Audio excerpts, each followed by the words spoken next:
Salut à tous, j'espère que vous allez bien. En tout cas pour ma part ça va nickel. Ça va être une vidéo un petit peu contenu audio, donc si vous voulez vous pouvez virer la fenêtre et puis de toute façon je vais lire de quoi il s'agit. Donc c'est de la Mage 2.42 qui est déjà accessible en bêta, donc vous pourrez voir par vous-même. Mais on va plutôt s'intéresser au devblog entre guillemets, parce que je crois que c'est pas un devblog, ouais.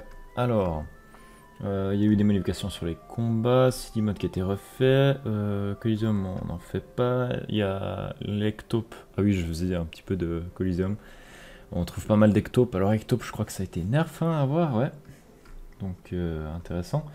On a une modification de certaines classes, donc je pensais pas qu'ils allaient retoucher au CRA après le nerf qu'ils ont pris. Donc le CRA qui passe vraiment en zone, enfin qui perd de plus en plus ses DPS en zone pour finir pas mal pour du mono-cible. Donc on a la flèche de recul qui passe à 3 PA, qui a augmenté en coup critique, qui a augmenté en coup critique, dommage augmenté de 10%, et n'occasionne plus de dommages sur les alliés, c'est vraiment quelque chose de bien ça par contre, ça fait un moment que on l'attendait. Il y a flèche cinglante et flèche empoisonnée qui sont fusionnées, du coup flèche cinglante devient flèche empoisonnée, limite de cumul par tour, limite de cumul ajoutée 1. Les dommages sont neutres, s'appliquent en début de tour et durent désormais 2 tours. Alors, je sais. Donc ça retire. Ok. J'avais lu vite fait, mais j'avais pas vu. Ça retire.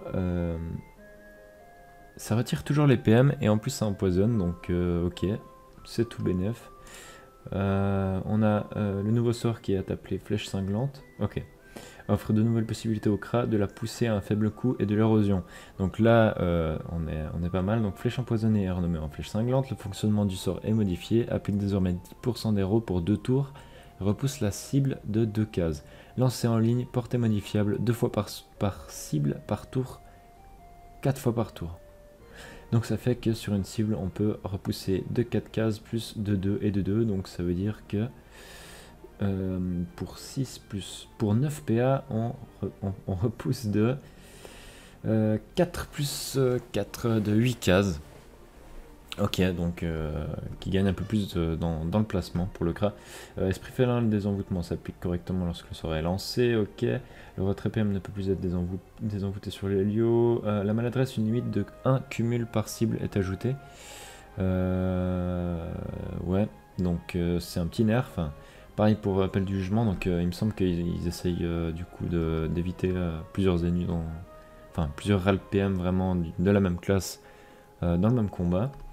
Hyper Mage, bon, on joue pas Hyper. Oza, on joue pas Oza. Ougignac, j'ai pas encore test. Rouble la rémission, l'intervalle de relance est réduit de 3 à 2, donc pour mieux protéger ses bombes, c'est cool. Les châtiments, je sais pas du tout le nouveau sacrieur. The Ball, la limite de cumul ajoutée, ça fait un moment que j'ai plus joué au The Ball. Portée minimale réduite de 5 à 2, donc pour apathie, donc ça c'est pas mal. Distance. Ah, je me souviens vraiment plus. Donc au niveau des monstres, on a le Glouragan, qui dommage occasionné par le Glouragan, donc on connaît tous la salle avant le Glours, où est-ce qu'on mettait les idoles, et puis c'était du suicide pour les mobs. Sinon, il n'y a rien de bien fou. Donc, on va passer au gros du gros. Donc, quasiment tout le contenu endgame au niveau des donjons ont été nerf, mais vraiment salement. Donc, il n'y a plus de glyphes noirs en chat-l'œil. À partir du tour 2, au début du tour de chaque monstre, les personnages qui sont sur le même numéro subissent des dommages. Remplace les 2 précédentes suppressions de mécanique. Ok, force à attraper. Alors, je l'ai pas beaucoup fait. Il y a le vortex qui a été nerf ainsi que ses mobs, donc le vortex paraît que c'est vraiment violent. Pourcentage de vie des monstres ressuscités est réduit de 50% à 20%. Ils ont 1 PM de moins et le nombre de tours en 2 vagues de monstres est augmenté. On passe de 5 tours à 6 tours pour le vortex. Il y a pas mal de retraits PM, de souvent 1 à 2 PM pour les mobs dans toutes ces modifications. Des PO qui sont retirés aussi. Et puis des réductions de dommages à voir pour la mégère et la harpie, ainsi que pour le buboxor. Pour la reine des voleurs, je connais pas trop, mais j'ai fait vite fait les mobs. Tout ce que j'ai vu, c'est pour le théristocrate, la bombe illicate, l'intervalle de relance est augmenté donc de 2 à 3. Et l'intervalle de relance est désormais partagé entre tous les théristocrates, donc autant dire qu'il n'y aura plus qu'une bombe dans le combat. Donc ça va être assez tranquille. Doublure, le nombre de PM réduit, donc 3 PM pour la doublure, c'est assez violent. Tac tac tac, vers la lumière n'occasionne plus de dommages, ok. Portée réduite 10 à 8, et pour le roi Nidas, donc ça nous intéresse pas mal. Révision des placements de la carte, donc j'ai vu qu'on est au centre et puis que sur les bords en bas à gauche et en haut à droite on a les mobs, donc ça va être plus compliqué de jouer avec les idoles mais plus facile à faire, notamment le succès premier qui va être plus simple. La Boubourse est désormais invoquée sur un placement fixe au premier tour de jeu, donc c'est pas mal parce que suivant comment elle se plaçait c'était assez délicat. Le roi Nidas n'est plus indéplaçable au premier tour de jeu, donc c'est déjà un bon gros nerf. Son nombre de PM est réduit de 6 à 5, la Boubourse donne désormais 500 points de bouclier aux alliés au début de tour tant qu'elle est dans le camp des joueurs. Donc je sais pas comment ça va se passer avec les idoles, mais à mon avis, je sais même pas si ça va être faisable, mais on verra bien. La Boubourse n'a plus d'effet si elle est dans le camp des monstres. La Boubourse s'applique plus l'état invulnérable ni d'érosion au roi Nidas quand elle meurt. Donc ouais, le Nidas on va pouvoir bien le focus, je pense T3, T4 il est mort. La Boubourse s'applique désormais un bonus de 400 puissance pendant un tour au roi Nidas quand elle meurt au lieu de 100 à puissance. 100 de puissance à durée infinie, ouais. Mon précieux, la portée est réduite de infini à 5, donc gros nerf. Décoffrage de 3 à 1 et attrape mutin, la portée est réduite de 7 à 6. Carastérix, le clignotement de la portée maximale est réduit de 5 à 3. Le sort petit Big Bang est retiré pour le barbe étoile. Barbatruc, le bonus au dommage de base à chaque lancer est augmenté de 10 à 15. Bon, le barbe étoile c'est pas vraiment le mob le plus galère. Le sort en zone du Lévitrophe a été retiré. Kamehameha, les dommages sont augmentés d'environ 20%. Ok, le nombre de PM dépasse partout est réduit de 1 PM. Le nombre de PM des pilostères est réduit de 1 PM. Sinon, dans la larve Cthulhu, le plus gros truc à remarquer, c'est que la larve cauchemardesque, ainsi que ses effets sont supprimés. Pour le gros fond, le sort tentacule fétide est retiré. Le nombre de PM des chocos est réduit de 1. On a le sort sensation qui est retiré. Et le LIFO, le sort cri indicible est retiré. L'intervalle de relance de duplication grotesque est augmenté de 1 à 3. Sinon pour le méno... Non, le méno j'ai pas lu. Les glyphes de méno ne font plus apparaître de cristaux. Les glyphes restent désormais pendant toute la durée du combat. Ok. Le système de mutation est revu et dépend désormais du pourcentage de vie des monstres en début de leur tour. Plus de 75% de leur vie... Attendez, ça spam sur Discord. Voilà. Plus de 75% de leur vie, pas de mutation. Entre 50 et 75% de leur vie, mutation 1, ok. Et jusqu'à moins de 25% de leur vie, mutation 3. Dans la salle du boss, les monstres perdent 25% de leur vie à chaque tour. Ok. Mollusque, le nombre de PM est réduit de 5 à 4. L'intervalle de relance de traînée collante est augmenté de 1 tour.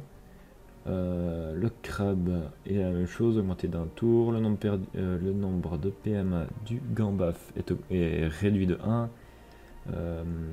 Portée réduite de 2 pour le Tilamproie, donc qui passe de 8 à 6. Pour les tritons, alors le dentina, les coquillages ont 1000 points de vie, donc je trouve ça assez étonnant. C'est vraiment peu. Les dommages occasionnés par les personnages qui ont toujours un coquillage lié sont divisés par 2. Les monstres n'entrent plus dans l'état invulnérable entre chaque tour de personnage. Ok, donc ça va être vraiment simple dans Tinea. Il y a peut-être moyen d'y aller avec la team Sadi.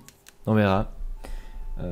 Tac. Le nombre de PM est réduit de 4 à 3 pour la tride, de 6 à 5 pour la poulpée. Tac, on a quoi? Obscuranti, bon ça va. Mercator, l'état invulnérable est retiré. Donc assez étonnant, parce que cet état invulnérable, il l'aimait bien. Durant toutes les mages qu'ils ont fait, plus ou moins tous les boss étaient invulnérables, donc je trouve ça assez étrange. Les dommages à distance sont réduits de 50% contre le Mercator. À chaque fois qu'il subit une dédommage à distance, Mercator gagne 2% de dommages en plus. J'imagine que c'est infini, je sais pas, on testera. Ça semble être un donjon qui est beaucoup plus simple maintenant. Le Talcachage j'ai pas du tout testé, mais il se prend un violent nerf. Il paraît quand ils sont ressuscités, les mobs, ils ont désormais 50% de leur vie et 1 PM de moins. Ainsi qu'ils ont plus les bonus de vie et de dommages à la salle du boss. Les salles du donjon, pardon. Ah non, seulement la dernière. Donc, monstre de la pyramide maudite, l'invulnérabilité à distance est remplacée par une réduction de 50% des dommages à distance. Sinon, au niveau Nileza, qu'est-ce qu'on a? Tac tac tac. Le sort cohabitation ne fixe plus l'état invulnérable sur Nileza. Cet état n'est plus utilisé pour ce combat. Donc l'état invulnérable n'est plus utilisé sur le Nileza. Donc il est plus invulnérable. Comme je comprends. Donc ouais, il n'y a pas besoin d'aller plus loin. Ok, donc ça c'est bon. Mrs. Freeze, le sort qu'on gère augmente plus les dommages des monstres lorsqu'ils reçoivent des dommages. Le sort glace de pique ne vole plus de PM aux ennemis et ne fixe plus l'état pesanteur sur les ennemis lorsque Mrs. reçoit des dommages. Ok, on a une réduction des PM de quasiment tous les mobs qui passe de 6 à 4, 6 à 5 et 5 à 4. On a juste le Stalag qui garde ses PM. Niveau bricoléreux. Ah oui, les mobs du Silarg réinvoqués passent de 20 à 10% de vie. Ok, donc ça va être vraiment s'amusant. 400 à 500 points de vie, donc ok, tranquille. Tac tac tac. L'état passif pour un tour. Le sort zombidule, ça me dit rien. Ce que j'ai noté aussi, c'est que le Mécanoflux ne retire plus de PM. Donc ouais. Et sinon, il y a nous un retrait des PM du mont sordide de 6 à 5. Cuirassé le clim, le sort Carcastagne ne tue plus les ennemis mais applique désormais l'état pacifiste pendant un tour. La durée du bonus de dommages sur les alliés du sort Glyph Peau de pêche est réduite de 3 à 2 tours. Ok. Tac tac tac, ok, bon rien de bien fou. Sinistro, le compte il perd 2 PM. Donc ah non, les PM du monstre passent de 7 à 5. Le sort Jacquemart n'applique plus l'état pesanteur sur les ennemis mais occasionne à la place un retrait PA. Ok, le malus d'érosion pour le Grand-Duc est supprimé, ok. Cycloïde, le malus de fuite du sort est supprimé, le nombre de PM réduit de 6 à 5. Le Sinistro Fou qui perd 2 PM lui aussi, qui passe donc de 8 à 6.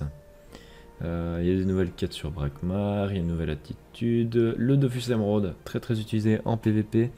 À la fin du tour, il ajoute désormais 4% contre 10% de points de vie en bouclier pour chaque ennemi au contact. Donc maintenant c'est bien des ennemis, donc des personnages ou des mobs, mais pas d'invocation vu que ça a l'air de plus être comptabilisé. Dofus Socre, il est lié 4 mois, ok. L'arc du Cthulhu qui prend un petit nerf quand même. Le coup en PA a augmenté de 4 à 5 et la hache du coriandre qui perd 10% de taux de critique, donc qui passe à 5. Le bonus de dommage en critique est réduit de 6 à 4. Les recettes utilisant des ressources fungus sont modifiées, donc je sais pas trop lesquelles. Tous les boucliers ont désormais un poids de 10 pods, je sais pas si c'était 1 ou 0 avant, je sais plus. Ils ont corrigé de 3... Les recettes de nombreuses clés de donjons sont modifiées et uniformisées. Ouh là là, on a un sacré nom.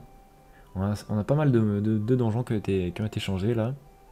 Donc je vais juste voir. Il n'y a pas le Nidas, j'espère. À mon avis, il n'y a pas le Nidas parce que les clés de Nidas ça valent tellement cher. À mon avis, pas. Non, je pense que c'est plutôt. À voir, c'est plutôt des donjons bas level. Donc, ouais, tranquille. Élevage, bon, l'élevage, on n'en fait pas. Les métiers, dans certains cas, des ressources pourraient ne pas être correctement ajoutées à la file d'action. Ok. Liste focus, ça c'est bon. Interface, un petit peu. Thème personnalisable. Lorsque les clients utilisent un thème dernier, un message préventif. Ah, c'est quand on utilise un thème, on a un message maintenant préventif pour dire que le thème n'est pas à jour. Ok.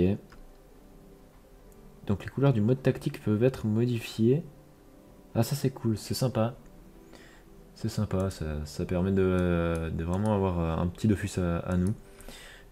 Carte et zone, donc voilà pour ce qui est du plus intéressant à mon avis. Ah ça c'est un autre truc qui est bien. Les boucliers événementiels, comme vous avez peut-être dû le remarquer, s'obtiennent dès la réussite du donjon, donc en drop direct sous... on le voit d'ailleurs dans le bestiaire, sous condition, donc il faut faire le donjon rusher à la date prévue. Donc il y a eu ça pour le fameux bouclier du dragon cochon que j'ai été prendre ce week-end, que j'avais pas parce qu'il paraît qu'il avait déjà été fait, mais je pense que je devais être en pause à ce moment-là. Je vais juste regarder. Donc effectivement, moi je vois... Ah ouais, tous les boucliers, donc lui aussi il aura 10 pods. C'est juste que là il a un pod, donc je vais juste regarder ceux qu'on craft. Ouais, ils ont tous 10 pods aussi, ceux qu'on craft, ok. Et puis on arrive à la fin de cette match 2.42. Donc j'ai vraiment survolé, il y a vraiment énormément de modifications sur quasiment tous les mobs et tous les donjons THL, c'est assez étonnant. Donc conclusion, personnellement, donc baisse de difficulté du contenu au niveau, nous avons réduit la puissance de nombreux monstres et boss de haut niveau afin de rendre ces contenus plus accessibles. Alors, donc si vous voulez, il y a un article devblog sur ce sujet disponible à cette adresse, donc non, il n'y a pas. Petit fail de leur part. Sinon, blague à part, au niveau de la conclusion, moi, ce que j'en pense, c'est que ça va être plus facilement farmable, que ce soit avec idole ou pas, donc plus de ressources. Donc, vu qu'il y a plus d'accessibilité, il y aura aussi du coup plus de ressources dans le marché. Je sais pas s'ils vont du coup changer quelques recettes ou je sais pas vraiment comment ils vont réagir à ça ou s'ils vont pas du tout réagir.